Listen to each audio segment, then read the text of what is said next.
Thank you all so much for coming.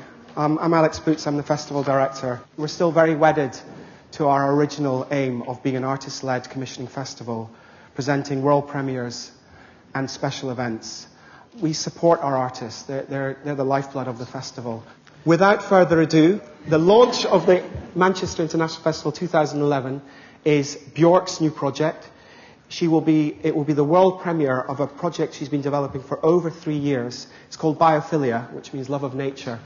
Rufus Norris, eminent director, has very kindly taken a bit of time out of his schedule a few days ago, and he's going to describe the show for you that he's making with Damon Albarn.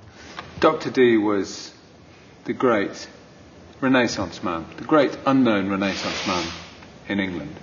He was the man who taught Walsingham the art of code breaking and code writing.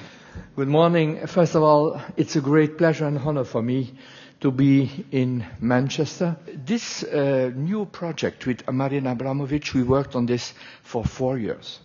She's part of this violent century. What was the 20th century? We know all about this, and we are still living.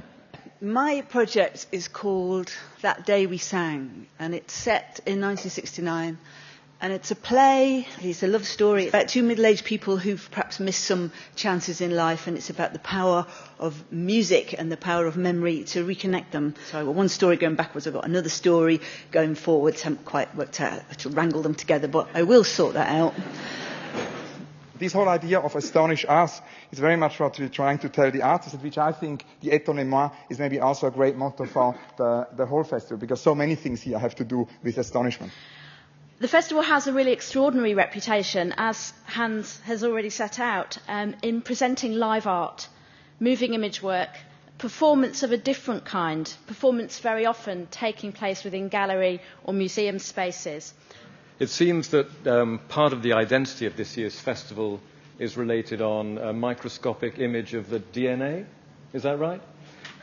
Which is very appropriate, because I somehow think of Archangel and the Manchester International Festival sharing, as much as you can share DNA, the same kind of genetic construction.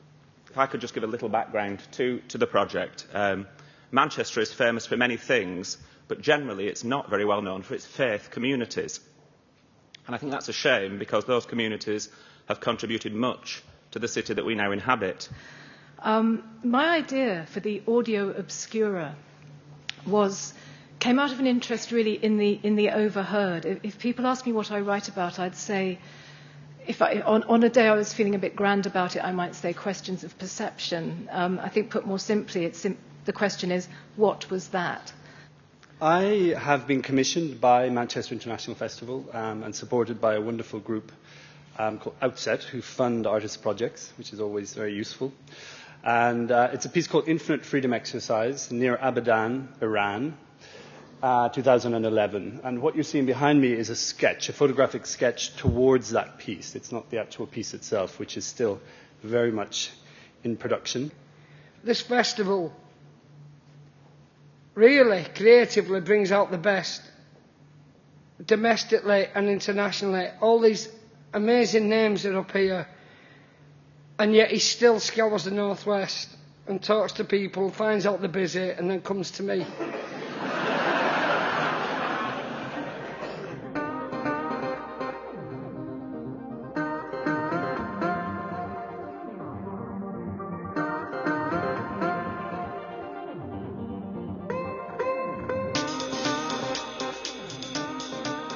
And I tell you, the list is so startling that it's hard to know which ones to pull out. But of course, the Marina Abramovic opera with Robert Wilson and Anthony Johnson's, I think, is going to be extraordinary. Program which exudes integrity and quality and accessibility. There is a spirit of willful independence in Manchester, there always has been, and the festival continues that vitality. The best thing for me about Manchester is the way that it constantly reinvigorates itself.